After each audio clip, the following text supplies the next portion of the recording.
Jean-Luc Mélenchon, cofondateur du Parti de gauche, député européen, candidat du Front de gauche à la présidentielle de 2012. Ah, je suis obligé de vous interrompre. Ah, dites-moi, interrompez. Parce que je ne suis ni Parti de gauche, puisque je ne le représente pas, ni Front de gauche, mais je représente le mouvement La France Insoumise que je viens de créer en même temps que je proposais ma candidature. Mais vous ne m'avez pas laissé finir ma phrase. J'ai dit qu'en 2012, vous étiez bien candidat. Oh, pardon. Non, mais je voulais m'éviter des ennuis de toutes sortes que vous devinez à l'avance. Je voulais juste rappeler votre score de 2012.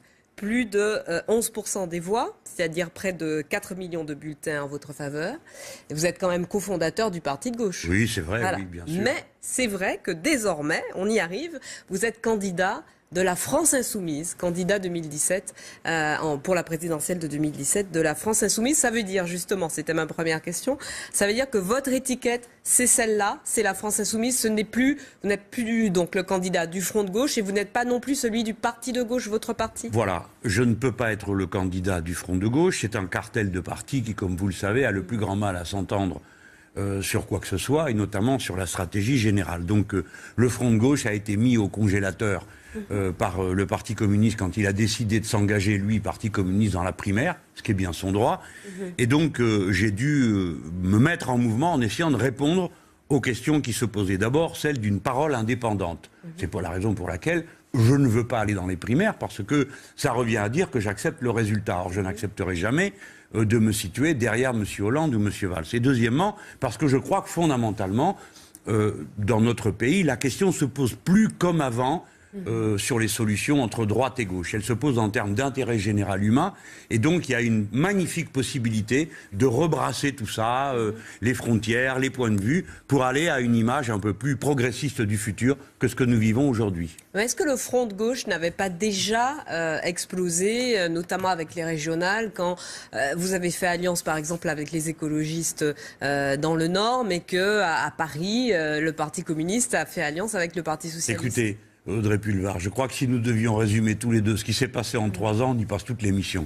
Il y a eu un échec, des échecs, à s'entendre sur une stratégie. Je porte la stratégie de stricte autonomie et indépendance par rapport à toutes les autres formations politiques. Mes camarades communistes ne voient pas la chose de la même manière. C'est bien leur droit, mais ça me donne le droit, moi, de ne pas attendre leur permission d'agir. Il faut agir. Et agir, ça veut dire construire dans la durée une véritable alternative. Quelque chose qui ne se contente pas de dire on va rassembler la gauche. Qu'est-ce que vous voulez qu'on rassemble? Mais tout seul ou avec les écologistes, avec les socialismes? Laissez-moi finir mon idée, je vous réponds aussitôt.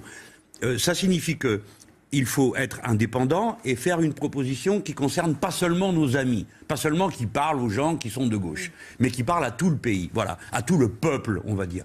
Je considère qu'il faut fédérer le peuple, parce qu'on connaît ses aspirations, ses revendications. Tandis que si l'on veut rassembler la gauche, on se retrouve dans un patouillis-patouillat, où vous avez, qu'est-ce que ça peut bien vouloir dire aujourd'hui, gauche ? Quand vous entendez un Manuel Valls se dire de gauche, les gens n'y comprennent rien. Alors je ne vais pas passer ma vie à aller fournir des sous-titres ou alors dire que je suis la vraie gauche ou je ne sais quoi, l'autre gauche. Alors tout si ça c'est pas la gauche, est c'est mort. quoi? C'est les insoumis? C'est la raison pour laquelle j'ai cherché un mot et j'ai pensé avec ceux qui m'ont conseillé et ouvert l'esprit que le mot insoumis, c'était le futur de la France. Ceux qui n'acceptent pas la situation telle qu'elle est et qui donc entrent en état d'insoumission, que ce soit insoumission collective quand il s'agit d'ouvriers qui se battent ou d'insoumission associative quand des gens, par exemple, manifestent, comme ça a été le cas aujourd'hui, contre les gaz de schiste ou contre Notre-Dame-des-Landes ou pour la sortie du nucléaire, ou bien des fois plus modestement, vous savez, Audrey Pulvar, dans la vie quotidienne. Il y a des gens dont la vie de chaque jour est un acte de résistance contre le malheur, contre la domination. Et cela, au fond, c'est le sel de la terre. C'est ceux qui sont capables de tourner la page de cette vieille France dans laquelle nous sommes en train de nous enterrer avec François Hollande et de passer à cette nouvelle France rebrassée, pleine d'enthousiasme, de savoir-faire et qu'il faut libérer. Alors concrètement, c'est combien de divisions ? Eh bien, c'est le peuple tout entier. Écoutez, quand j'ai commencé le 11 février, j'ai entendu aussitôt la clameur de tous les appareils politiques dire « Ah, c'est en solo ». Tout ça parce que j'avais oublié d'aller tirer à leur sonnette pour entendre la réponse que je connaissais d'avance. Et je me suis lancé, j'ai dit aux gens « Je vais à votre rencontre, alors aidez-moi ». Il en est venu, à l'heure à laquelle nous parlons, 69 000. Si vous voulez bien y réfléchir, Madame Pulvar. Cela fait plus de 100 fois ce qui est demandé pour pouvoir se présenter à l'élection présidentielle, les parrainages de maire. Il y a donc 100 fois plus de citoyens qui appuient ma candidature. Eh bien, j'estime que c'est un bon début et que, naturellement, comme vous le voyez, je suis loin d'être seul. Et pour une fois, je vais citer les sondages parce que d'habitude, on ne me les cite que quand ils sont à ma défaveur. Donc là, vous les citez. Oui, je les cite parce qu'ils sont à ma faveur. Et que comme d'habitude, c'est l'inverse, eh bien, je trouve que... Ah, toujours. En 2012, les sondages... C'est habile de ma part de le faire. En 2012, les sondages vous mettaient plus haut que le résultat que vous avez fait. Oui, c'est vrai. Ah, ça pourrait toujours été le cas. J'ai démarré à 3,5. Hein. Il fallait avoir le cœur bien accroché pour continuer le combat. Et finalement, il a été récompensé. Comme celui-ci, je pense que cette fois-ci, le temps de bien se faire comprendre, le temps d'expliquer, eh bien, vous verrez que nous serons... très haut et très fort. J'ajoute que, vous voyez, quelque chose m'a un peu amusé finalement. Bon, cette histoire de primaire ne me concerne pas, mais je vois qu'il faudrait se mettre à je ne sais combien pour désigner qui pourrait être candidat à la présidentielle. Ça veut dire que si j'acceptais d'entrer dans ce piège, pendant des mois, on passerait notre temps à se taper les uns sur les autres pour se démarquer comme ils le font à droite, au lieu de combattre sur les sujets que nous allons aborder. Vous avez toujours été de toute façon contre le principe de la primaire. Depuis très longtemps. Toujours. Mais bon, on fait dans l'actualité. Moi, j'ai toujours été contre ça parce que ça finit au jeu de pronostics. C'est-à-dire les gens votent plus pour des idées, ils votent pour celui ou celle dont ils pensent qui sera le mieux placé pour être au deuxième tour ou pour gagner. Ce qui revient à dire que ça devient un concours de pronostics. Mais je trouve tout de même étrange qu'on se mette à autant pour désigner une personne, mais qu'ensuite, quand on parle des législatives, où il faut trouver 570 personnes, même plus, eh bien là, c'est fini, on n'en parle plus, on en revient aux appareils qui s'entendent entre eux. Justement, donc, quelle sera votre stratégie pour les législatives? Alors voilà, à cette heure-ci, et puisque je suis devant vous, l'occasion m'est donnée de faire connaître mon intention sur le sujet. Je suis pour un processus de désignation collective. C'est-à-dire que je ne suis pas d'accord pour que là encore ça tourne à l'arrangement entre les organisations politiques. Que les organisations politiques s'accordent, fassent des propositions, évidemment. Ce n'est pas moi qui vais expliquer que les militants politiques sont les malvenus, les malheureux, ce sont les plus courageux. Mais je ne suis pas d'accord pour que ce soit centralement que se passent des répartitions de circonscriptions entre les partis. Il faut aller gagner ces galons au contact populaire. Et là, en effet, ça doit être très ouvert, si l'on veut, parce que si le renouvellement politique doit se faire, il se fera par la base. Donc il se fera par les circonscriptions. Pour les circonscriptions. législatives, finalement. Je n'appellerai pas ça des primaires, puisque ce n'est pas une compétition entre des partis. Mais j'appellerais ça une désignation collective. Les gens qui sont là, dans un secteur, qui sont d'accord pour participer à la campagne, qui souscrivent au programme, et dans le cas qui m'occupe, ce sera le programme de la France insoumise, eh bien, ils désignent ensemble quels seront leurs candidats. Et de cette manière, nous pourrons procéder à une cohérence entre l'élection présidentielle et l'élection législative. Et cette élection législative doit être en quelque sorte le point d'orgue qui doit permettre à une nouvelle majorité de se créer à partir de la base et en dehors du cadre des partis. Mais j'essaie de comprendre comment on organiserait cette désignation collective. Ça veut dire que des gens qui sont a priori candidats seraient désignés par le peuple lors d'un vote. Par les assemblées, c'est une petite primaire, en fait. Exactement, par les assemblées de base du mouvement. Le mouvement dont je parle, c'est la France insoumise.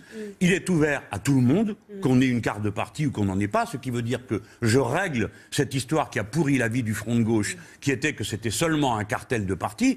On y arrive et tout le monde peut participer à ce mouvement et tout le monde désignera ensemble les candidats aux élections législatives. Et encore une fois, je le redis, ma démarche est ouverte à tous, mais d'abord aux citoyens. Mais je ne rejette l'appui d'aucun parti politique, loin de là, puisque celui dont je suis originaire et que j'ai fondé, le parti de gauche, me soutient. Et d'autres bientôt, vous le verrez, en feront autant. Mais je suis pour qu'on s'oblige tous à repenser notre rapport à l'action politique. Alors bien sûr que je démarre, mais c'est dans la vie, c'est toujours comme ça. Il faut bien qu'il y en ait un qui commence, qui avance, qui ouvre le chemin. Vous avez souvent été celui-là, Jean-Luc Mélenchon. Merci de le reconnaître, ça m'a pas toujours porté chance. Hein. Voilà, mais j'allais vous le dire, la deuxième partie de la phrase, c'est que ça n'a pas toujours été avec succès. C'est vrai.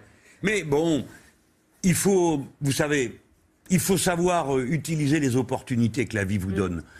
Je pourrais être tranquillement une de ces espèces de bibelots qu'on met sur le coin de la cheminée. Bon, c'est Mélenchon, un penseur de gauche, etc. J'ai choisi d'être dans l'action en même temps que d'être un intellectuel. Donc je mets tout ce dont je dispose, toute l'autorité morale dont je dispose, et le savoir-faire à la disposition de tous. Voilà quel est le sens de mon engagement à ce moment. Mais écoutez, Madame Pulvar, finalement, je me suis pas trop trompé quand même. Que ce soit sur la Grèce, que ce soit sur François Hollande, les électeurs, que ce jusqu'à soit maintenant, ne vous ont pas donné raison, en tout cas. Non, il faut dire que les électeurs, ils auraient eu du mérite à me donner raison, puisque c'est absolument impossible de savoir. Ils auraient pu être plus nombreux en 2012, par exemple. Ils auraient pu être plus nombreux depuis en 2012, Madame Pulvar, vous avez raison. Ils auraient pu être plus nombreux à voter Front de gauche lors des élections intermédiaires. Alors, d'abord de 2012. N'oubliez pas, Madame Pulvar, un événement essentiel de la campagne de 2012, que tout le monde a l'air d'oublier. C'est les assassinats de Mera, qui ont complètement changé l'ambiance de cette campagne, même si ça ne s'est pas vu tout de suite, et qui ont donné une prime extraordinaire à Madame Le Pen, prime tout à fait injustifiée.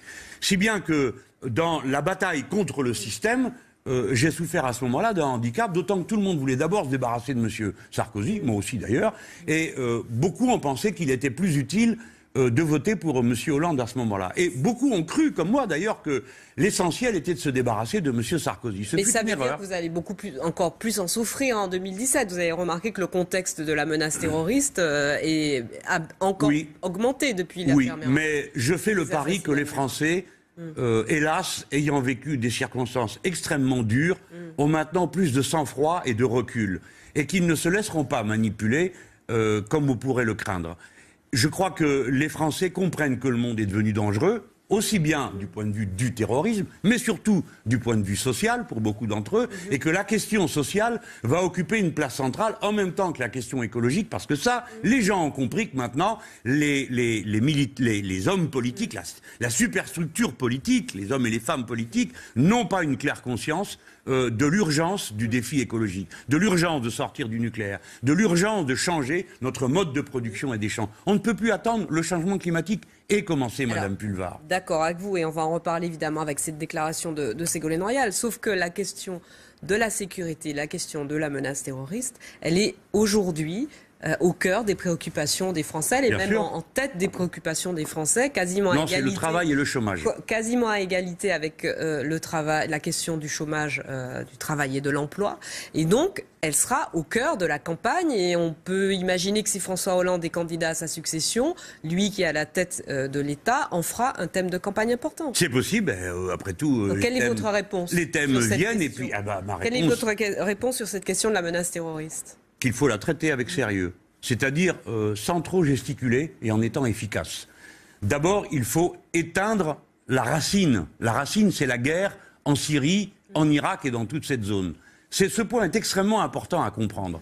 Si on comprend qu'il faut arrêter la guerre, on comprend comment on pourra arrêter le flot des réfugiés et comment on pourra arrêter le système des attentats terroristes. Ensuite, dans les moyens que l'on donne à la police et à l'armée et aux services de renseignement, il faut comprendre que les balivernes électroniques, la surveillance généralisée par quartier entier, les milliers d'écoutes téléphoniques ne donnent pas les résultats qu'on prétend en obtenir. Ce qui donne des résultats, de déjouer des attentats, c'est les présences humaines, c'est l'infiltration, c'est la capacité à comprendre ce qui se passe, à détecter les groupes avant qu'ils n'aient le temps de se former. Et pour ça, ce sont d'abord des moyens humains qu'il faut mettre en alerte. Et puis vous voyez, en même temps que je parle, on voit derrière nous des militaires dans les rues. Eh bien, j'ai l'honneur de vous dire que tout ceci ne sert à rien, à part épuiser nos hommes, nos matériels, pour rien. Car l'armée dans la rue, ça ne change rien au problème de la menace terroriste. Par conséquent, je suis pour qu'on arrête avec ça. Par contre, je suis pour que tous les jeunes Français et toutes les jeunes Françaises soient appelés à participer à ce qu'on appellera ou une garde nationale ou une garde républicaine et fassent le don du temps, naturellement rémunéré pour ça, à un moment de leur vie, notamment par exemple à la fin de leurs études, car sans vouloir affoler ceux qui nous écoutent, les points de faiblesse de la France ne sont pas dans les marchés de Noël. Les points de faiblesse de la France, les points décisifs, sont à d'autres endroits que l'on connaît et pour lesquels il faut un personnel nombreux pour assurer la surveillance et la protection. L'armée dans la rue, ça ne sert à rien, en tout cas pour, d'après vous, d'après ce que vous disiez à l'instant, en tout cas pour ce qui concerne le 13 novembre, pas l'armée, mais la police a bien servi. C'est quand même un commissaire qui était en patrouille avec la brigade anticriminalité qui rentre au Bataclan et qui désarme un des tueurs. Mais bien sûr. C'est la police, vous l'avez dit vous-même. Je ne suis pas en train de parler de la police. Je suis en train de parler de l'armée. J'ai bien fait la différence. Non, ce n'est pas pareil. Pardon, Madame Pulvar. Non, l'armée n'est pas une force de l'ordre. Les forces de l'ordre, c'est la police, la gendarmerie. L'armée, c'est autre chose. L'armée s'occupe d'autre chose. Ah oui, mais la confusion entre les deux donne des résultats terrifiants. L'armée est censée intervenir à l'extérieur, protéger nos intérêts à l'extérieur du territoire. Et la garde des frontières et des sites névralgiques du pays. Et son déploiement aujourd'hui dans le pays est inutile selon vous ? Oui, et je ne suis pas le seul à le dire. Tous les spécialistes de la chose militaire et de la chose de la sécurité savent que ça remplit essentiellement une fonction pour, paraît-il, rassurer la population. Mais l'efficacité militaire et antiterroriste est égale à 0. Par contre, l'épuisement des hommes, le nombre d'heures gaspillées pour rien, ces gens-là sont des professionnels. C'est pas seulement des gens qui tiennent un fusil ou qui portent un revolver. Ce sont des professionnels de la chose militaire. Bon, c'est un gâchis de les utiliser à cette tâche qui n'est pas la leur. De la même manière que si on envoyait un policier faire des actions, je ne sais pas quoi, moi, de services de sécurité à l'étranger, d'être parachuté. Ce sont des métiers différents. Et la police nationale a une tâche particulière qu'elle doit exercer avec une grande, capacité d'adaptation au terrain et au respect des principes républicains. La protection des lieux de culte, c'est inutile. La protection des lieux de culte, mais pas que la protection des lieux de culte. Je n'ai pas envie de faire la liste des lieux névralgiques et dangereux de la France parce que j'estime que je ne rendrai pas service à mon pays en le faisant. Mais la protection des lieux de culte, bien sûr, et ensuite il y a l'attitude des responsables politiques. Les responsables politiques et tous ceux qui portent la parole collective doivent moins parler de religion, voyez-vous. On doit moins saturer le débat de questions religieuses. On doit au contraire avoir une attitude plus pratique, plus concrète. Le terrorisme, c'est un acte de terrorisme, c'est pas un acte religieux. Personne, à la fin de la lecture d'un livre religieux, se lève et se dit « Et maintenant, je me mets une ceinture de dynamite et je vais me faire sauter ». Pour qu'il en vienne là, il faut qu'il ait été conditionné, capturé, on lui ait changé la tête et le cerveau. Par conséquent, même si on a des raisons d'avoir les plus vives réserves à l'égard du dogmatisme religieux, il ne faut pas tout mélanger. La réforme du code de procédure pénale en préparation pour lutter contre le terrorisme ? Ah ben c'est la logique habituelle, hein. On va supprimer plein d'intermédiaires, on pense que parce qu'on fait vite, ça va aller mieux. Eh bien non, non mais vous parliez de donner plus de moyens à la police. Oui, non, mais plus de moyens... Plus de moyens, ça ne veut pas dire faire ce qu'on veut, n'importe quoi, parce que les policiers sont comme tout le monde, ce sont des êtres humains, susceptibles de fatigue, susceptibles d'exaspération, et gérer une troupe correctement, c'est tenir compte de son caractère humain. Donc on ne gagne rien à faire l'état d'urgence permanent dans notre pays, à faire reculer les libertés. Et je vais vous montrer pourquoi. Quand c'est sur le moment, admettons, oui, bien sûr, l'état d'urgence, dans les 48 heures qui suivent, aussitôt on saute sur tout ce qui bouge, il faut le faire. Il faut le faire parce que c'est le moyen d'attraper ce qu'on peut attraper. Mais au bout de 4 ou 5 jours, ça n'a plus aucun sens. Quant à maintenir l'état d'urgence permanent, il n'y a pas besoin d'être un grand expert des questions de liberté publique pour se rendre compte que ça a déjà donné lieu à toutes sortes de débordements inutiles, parce qu'à la fin, on ne capture personne dans cette histoire. Il y a dû y avoir plusieurs milliers... Il y a des interpellations quand même. Hein. Il y a des interpellations, mais ces interpellations ne concernent pas les affaires de terrorisme, car elles sont extrêmement complexes. Qui concernent les affaires de terrorisme. Écoutez, Madame Pulvar, si vous pensez que c'est le cas, ce n'est pas mon avis. Je pense que nous n'avons pas besoin de cet arsenal de mesures contre les libertés pour y arriver. On y est arrivé des dizaines de fois dans le passé. Par conséquent, faisons confiance à la liberté et à un usage républicain de la police. Alors, à propos justement d'ordre et de police, il n'y en avait pas beaucoup hier au Salon de l'Agriculture, quand François Hollande s'est rendu sur place. Voyez ces quelques images de l'accueil qui a été fait au chef de l'État, et puis il y a eu aussi quelques débordements aujourd'hui, sans beaucoup de violence aujourd'hui, regardez.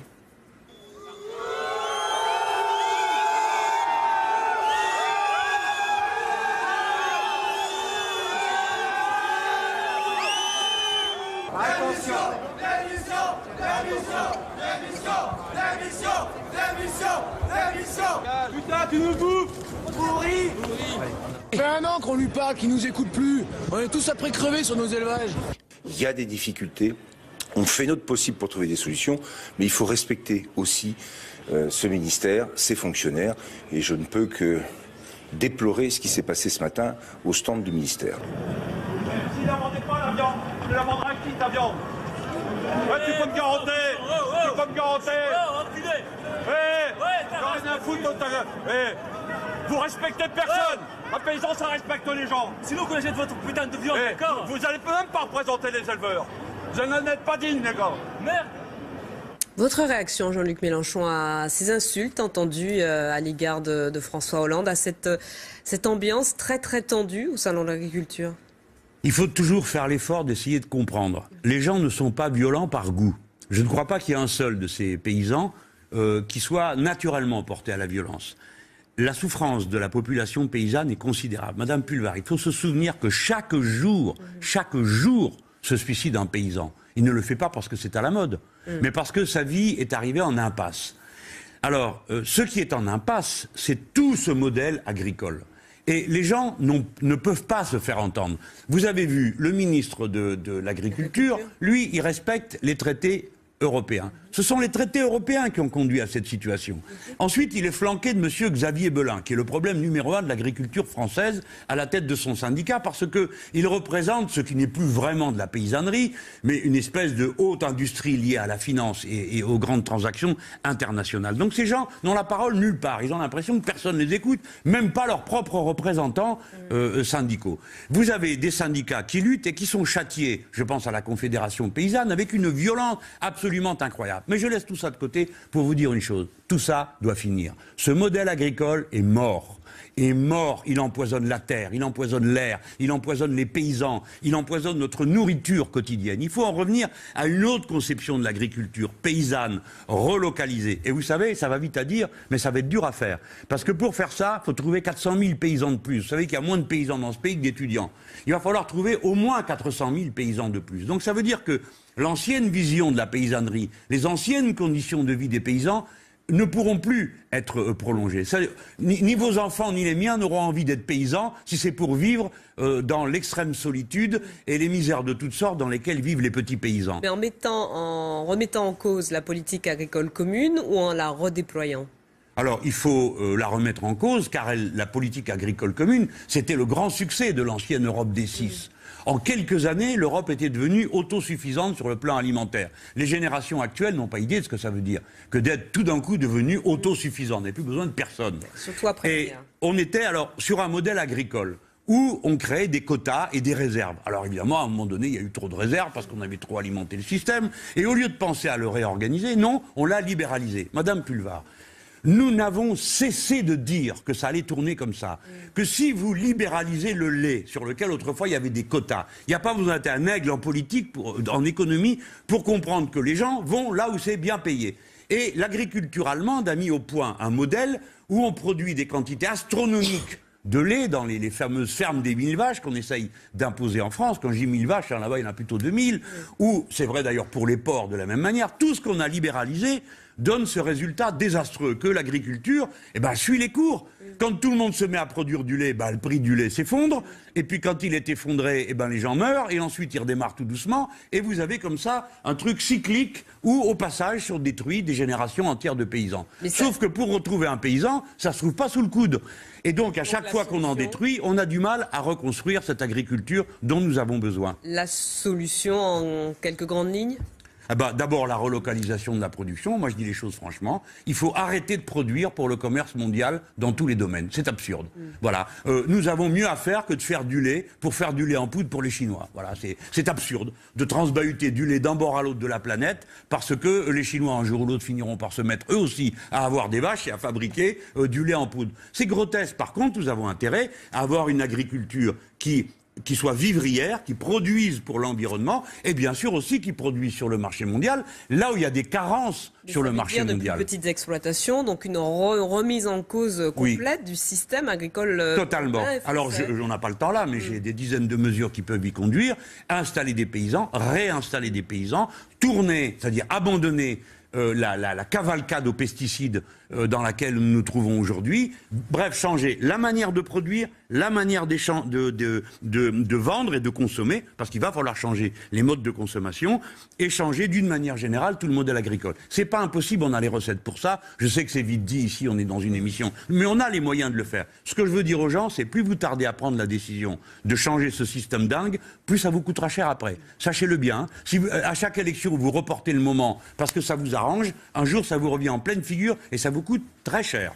Alors on est déjà à la moitié de notre émission et il nous reste beaucoup de sujets à évoquer. Je voudrais parler de cette autre colère, une grosse et belle colère, dites-vous. C'est celle que déclenche la loi El Khomri.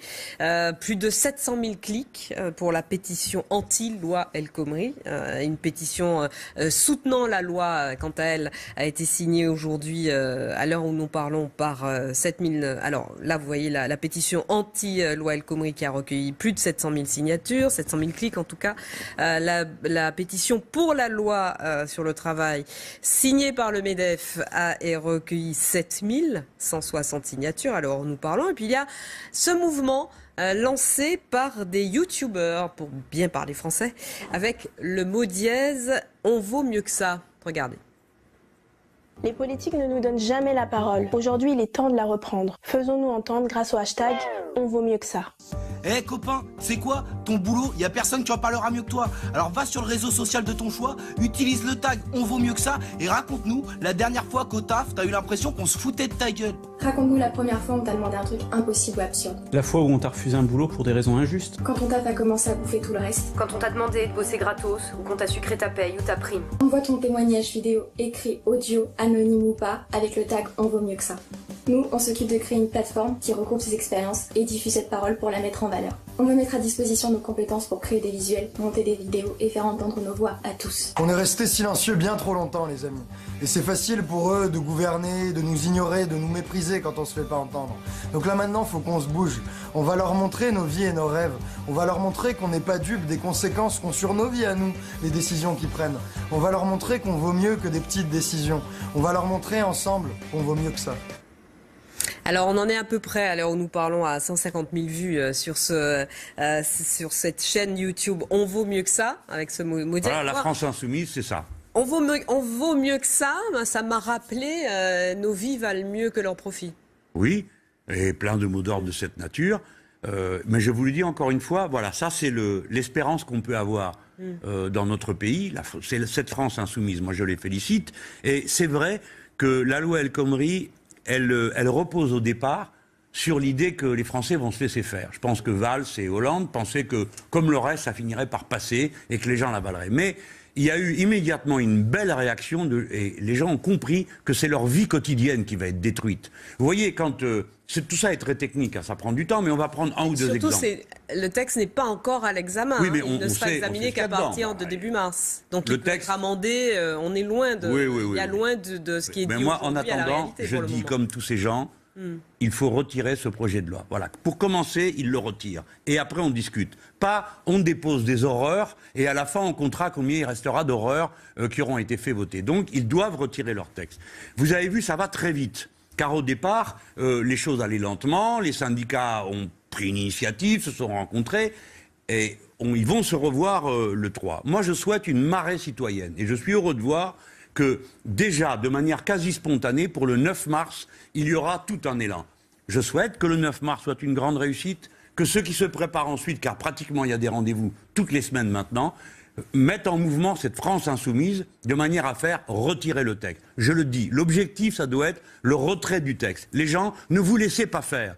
Quand on vous aura supprimé les 11 heures de repos consécutifs entre 2 journées de travail, vous verrez qu'il ne vous reste plus rien pour vivre. Quand vous rentrez chez vous, pour vous occuper de vos gosses et vivre. Avec l'accord du salarié, pour l'instant. Oui, c'est ça. Dans le texte. Bien sûr. Vous savez, comme un salarié est en état de donner son accord quand on lui dit c'est où comme ça ou on te met dehors. Parce que la loi prévoit aussi de pouvoir jeter les gens plus facilement dehors. Je vais vous dire, ni Valls ni Hollande ne comprennent rien à la production. Rien. Le patron d'une entreprise, son obsession personnelle, c'est pas de foutre dehors ses employés. C'est pas ça son obsession. Son obsession, c'est le carnet de commandes. Donc mieux vaut remplir le carnet de commandes en ayant une politique de la demande offensive, audacieuse, tournée vers les secteurs du futur, que cette idiotie de politique de l'offre qui consiste à donner des subventions à toutes les grandes entreprises en leur disant produisez ce que vous voulez comme vous voulez n'importe comment, même si ça ne sert à rien, du moment que vous avez de la pub pour le vendre. Mais vous comprenez ? Les carnets de commandes, on les remplit comme ça ? Pas comme ça, mais comme ça. Pour reprendre votre expression. Madame Pulvar, rien n'est moins difficile que ça. Il faut savoir de quel côté... Mais bien sûr. C'est très simple. Vous savez que la Banque Centrale Européenne a lancé On en a discuté lors de précédentes interviews, vous et moi. Oui. Entre-temps, la Banque Centrale Européenne a beaucoup changé, puisqu'elle a lancé de grands plans de soutien aux économies européennes. Et qu'est-ce que ça a donné? Et justement, les établissements bancaires ne s'en servent pas beaucoup, des dispositifs de la Banque Centrale Européenne. Jean-Claude Juncker voulait lancer un grand plan d'investissement, de grands travaux en Europe. Bon. Alors, apparemment, les États ne s'en saisissent pas. Que se passe-t-il? Non, les États ont été mis hors jeu. C'est la règle de base de la Banque centrale. C'est les banques privées à qui elles rachètent des titres de dette pour leur donner de l'argent en échange. Pour le plan Juncker, attendez, les banques privées n'investissent rien dans la production réelle. Qu'ont-elles fait des milliards qui leur ont été donnés? Eh bien, elles les ont mis dans la spéculation et dans la bulle financière mondiale. La France a-t-elle des réserves d'argent? Alors, je vais vous en citer une. L'assurance vie. Pour 1 euro sur 2 est investi à l'étranger. Eh bien, les avantages fiscaux de l'assurance vie pourraient être supprimés à 7 euros qui part et maintenus pour celui qui reste. Ensuite, c'est à l'État de dire de quel côté il veut développer l'économie. J'ai proposé l'économie de la mer et la transition énergétique. De cette manière, si on doit remplacer toutes nos centrales nucléaires par de l'énergie propre, eh bien, il y a là des millions de postes, des milliers et des millions de postes de travail, ajoutés à ce que j'ai dit tout à l'heure sur l'agriculture. La déclaration de Ségolène Royal d'aujourd'hui, disant qu'elle peut prolonger de 10 ans la durée de vie des centrales nucléaires, j'imagine que ça vous fait bondir? Écoutez, ça nous laisse sans voix, quoi. Tout le monde sait, je ne vais pas critiquer ce qui s'est décidé dans les années 70, on pensait que c'était bien, ça a rendu des services au pays, mais on ne mesurait ni les dangers, ni la difficulté qu'il y a à fermer une centrale nucléaire quand on veut la fermer, parce que la seule qu'on a commencé à fermer, on y est toujours depuis 10 ans. Donc il y a là une technique qu'on ne maîtrise pas. Mais surtout, il y a un danger. Je ne veux pas faire la folleur publique, mais vous savez comme moi que tant qu'il ne se passe rien, tout va bien. Mais le jour où il y a un accident, alors là, on déguste. Et il y en a pour des générations. Plus on tarde à prendre la décision de sortir du nucléaire, plus ça coûte cher en risque, et ça coûtera cher en argent. Car pour rééquiper ces centrales, vous savez, c'est pas simplement de appuyer sur le bouton en disant on est reparti pour 10 ans. Il va falloir équiper tout ça. Ces équipements ont leurs limites physiques. 40 ans, 50 ans de fonctionnement. Vous vous rendez compte comme les risques vont augmenter. Donc moi, je pense qu'il faut décider maintenant qu'on sort du nucléaire et planifier le remplacement d'une énergie. En rassurant les salariés, bien sûr, en leur disant, poste pour poste, tout le monde sera réembauché. Ceux qui sont dans le nucléaire seront réembauchés dans le démontage du nucléaire et dans la création des nouvelles énergies. Tout ça aussi est facile à faire. Je sais que vous me regardez bizarrement quand vous dites que c'est facile. Je ne dis pas vous, mais peut-être ceux qui m'écoutent. Vous en avez entendu d'autres. Mais oui, il y a moyen de relancer l'économie de notre pays et de remplir les carnets de commandes. Oui, il y a moyen de changer cette énergie qui nous pose un problème pour l'avenir. On a moyen parce qu'on sait faire, on a la chance d'être la France, un grand pays qui a de l'argent, un grand pays qui a des moyens intellectuels. Pourquoi l'exécutif au pouvoir ne le fait pas? Par manque d'intelligence, par manque de vision? Parce qu'il y a en France ce qui s'appelle une oligarchie, une caste de gens qui se tiennent par la barbichette entre les très hauts sommets de l'État, les très hauts sommets de l'industrie, les très hauts sommets de la finance, et qui prennent des décisions qui leur paraissent bonnes de leur point de vue à eux, sans écouter personne, avec une arrogance technocratique absolue. Voilà. Je pense que c'est une erreur. Madame Royal, que j'ai connue mieux dans ce rôle, devrait réfléchir que si elle prend cette décision, en réalité c'est pas elle qui va la prendre, et on ne sait pas si elle parle en son nom ou en celui de Valls, son nom restera accolé à une décision qui sera à la racine des prochains problèmes que nous allons rencontrer. Derrière moi, en ce moment, on voit une centrale nucléaire. Je ne sais pas laquelle c'est. Mais ce que je peux dire, c'est que quand on croise le résultat de la COP 21, c'est-à-dire la montée nécessaire des océans, parce que l'effet de serre ne sera pas ralenti comme ça, si jamais il est ralenti un jour, et la force des vents et des événements climatiques extrêmes. Je rappelle que la centrale de Blaye, qui est à 50 km de Bordeaux, a failli une fois disjoncter, on va appeler ça comme ça, parce qu'il y avait des creux de 7 mètres et un vent de 140 km/h. Alors combien de temps va-t-on continuer à croiser les doigts et à compter que ça va s'arranger tout seul? Je reviens d'un mot, parce que le temps file, à la loi El Khomri. Entre 2013 et 2015, la France a créé 57 000 postes dans le privé, quand l'Allemagne en créait 400 000 et l'Espagne 600 000. En revanche, on a créé 200 000 postes dans les administrations publiques. Oui. Comment on résout ce problème très français d'incapacité à créer de l'emploi dans le secteur privé? Mais parce que, vous voyez, dans le secteur privé, on pourrait d'ailleurs discuter vos chiffres. Quel genre d'emploi a créé l'Allemagne? Ça serait intéressant à regarder.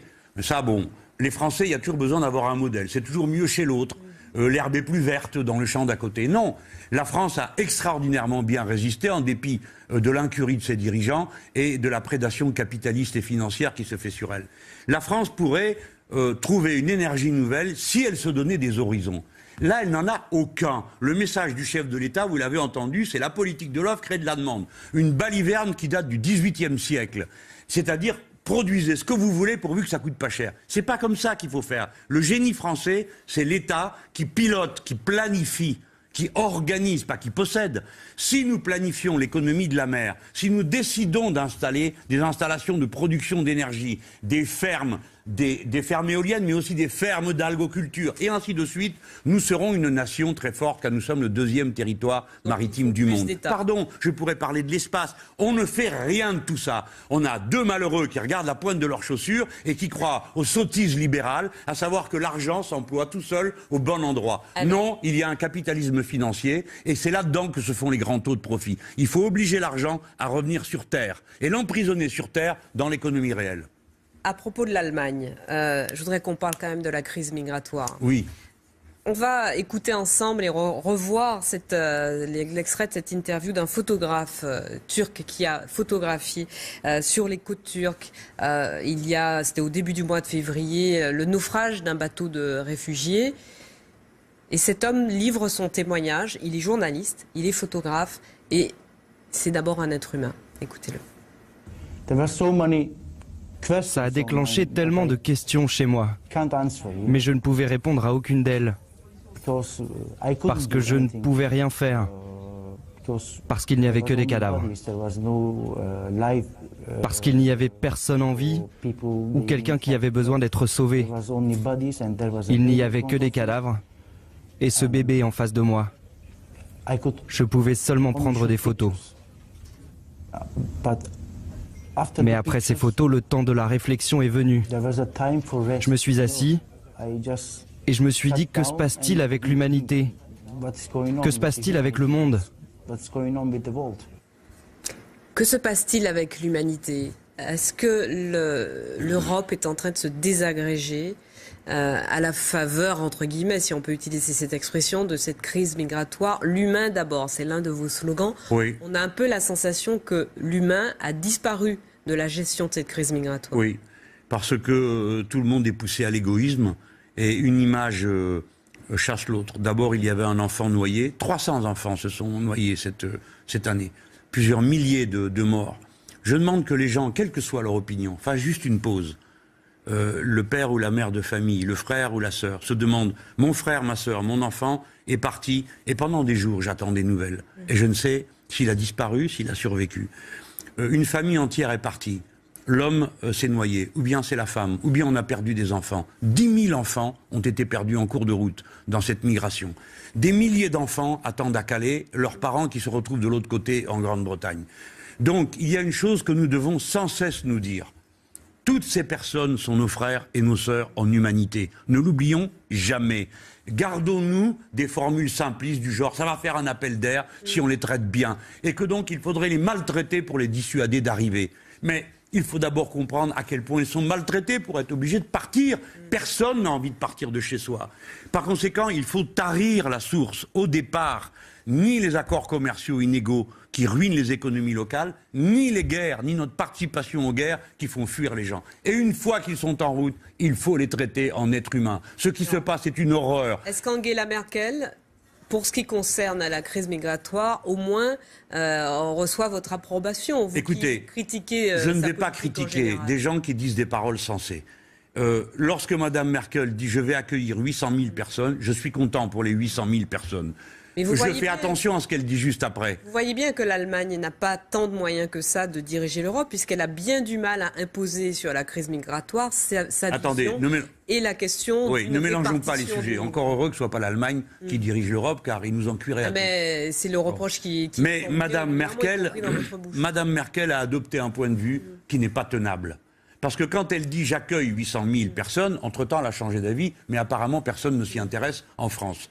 Elle dit « j'accueille 800 000 personnes », eh bien, quand elle le dit, moi, je lui dis bravo. Mais je lui dis « madame, ce n'est pas raisonnable. Parce que l'année d'après, vous n'allez pas en accueillir 800 000 autres. Et l'année d'après, 800 000 autres. Donc, ça ne sert à rien de bricoler avec les événements qui vous brûlent. D'abord, ils en ont accueilli 1 million, et elle demande à ses partenaires européens de participer à l'accueil. C'est normal. C'est normal qu'elle le demande. Et elle n'obtient pas satisfaction. J'ai vu que le pape aussi disait il faut partager la tâche. C'est en cause de l'espace Schengen.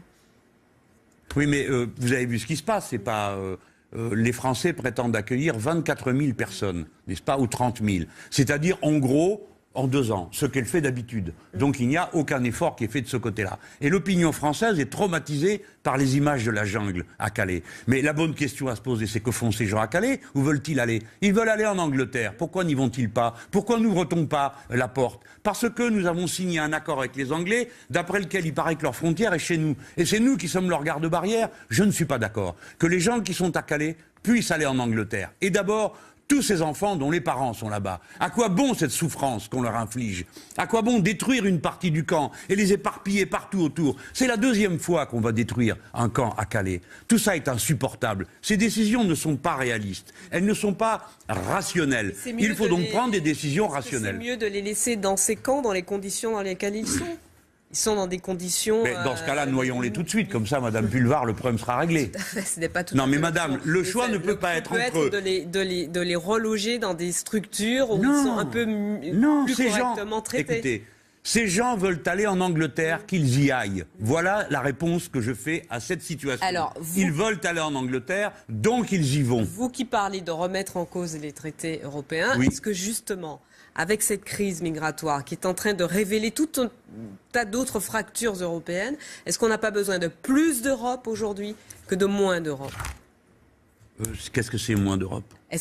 Moins d'Europe, c'est plus de souveraineté pour les États membres et donc une Europe à la carte, comme ce que réclament par exemple les Anglais, les Britanniques. Oui. Bon, en tout cas, ce qu'on voit là marche pas, vous êtes d'accord? Donc il faut justement, est-ce qu'on n'a pas besoin de plus d'intégration? Non, mais ça, ce sont des abstractions, Madame Pulvar. Non, ce sont des abstractions. Plus d'Europe, si ça veut dire plus de libre marché, parce que c'est ça qu'ils organisent. Pas une seule seconde, Madame Merkel n'a commencé à dire nous allons peut-être arrêter les traités inégaux avec les pays qui nous entourent. C'est l'inverse. On continue à annexer pays après pays, des pays à qui on donne comme ligne économique la destruction de leur économie locale pour permettre aux marchandises européennes d'arriver, etc. Pas une seconde, elle n'a dit tiens, c'est peut-être stupide, on pourrait passer à autre chose. Non. Donc, si plus d'Europe, ça veut dire ça, et ça veut dire ça, parce qu'il n'y a pas un seul règlement, pas une seule proposition sur la table qui viserait à supprimer le dumping social, à permettre l'harmonisation fiscale, à permettre le protectionnisme solidaire autour de l'Europe, d'organiser les flux de population. Madame, le traité qui s'applique, c'est si vous débarquez sur une plage, vous restez sur la plage. Parce que ça c'est Dublin comme dispositif. Quant à nous, les Français, on mange double. On a ça pour le Sud, et au Nord, les Anglais ont décidé que la frontière était chez nous. Et à l'époque, qui a signé ça? Monsieur Sarkozy, ministre de l'Intérieur, Monsieur Raffarin, Premier ministre, et Jacques Chirac, président de la République. Voilà le résultat de ces stupidités. Et qu'est-ce qu'on vient me demander à moi? Si par hasard il ne faudrait pas continuer à en faire encore plus de bêtises pour continuer à alimenter ce flux. Plus d'intégration européenne pour imaginer une politique migratoire commune, une vraie politique migratoire essayons. Commune. Mais pourquoi pas? Par exemple, on pourrait cesser aussi le dumping social. Vous savez bien que nos entreprises sont en train d'en mourir. Vous savez bien que nos emplois sont en train... Est-ce qu'on le fait? Non! Ce qui se décide, c'est encore plus de libéralisation. Ces gens-là vont provoquer une catastrophe, Madame Pulvar. C'est pour ça que je vous en parle avec passion. Il n'y a pas une personne dans ce pays qui n'ait pas un sentiment européen, à part quelques illuminés. Tout le monde a envie de la fraternité des peuples. Nous autres de gauche, pendant plus d'un siècle et demi, on a réclamé ça pour arrêter les guerres. Mais cette politique va déclencher des guerres. Parce que les gens sont en train de se bouffer. Regardez ces pauvres Grecs. On leur donne même pas les sacs en plastique pour mettre les cadavres dedans. Si bien que les cadavres pourrissent à l'air libre parce que les Grecs sont trop pauvres. Trouvez-vous que ce soit raisonnable? Allons. Non, pas tout à fait. Merci Jean-Luc Mélenchon d'avoir répondu à nos questions. On pourrait faire 2 heures d'émission supplémentaire, mais je veux bien. Notre temps est parti et terminé. Merci beaucoup. Merci, madame.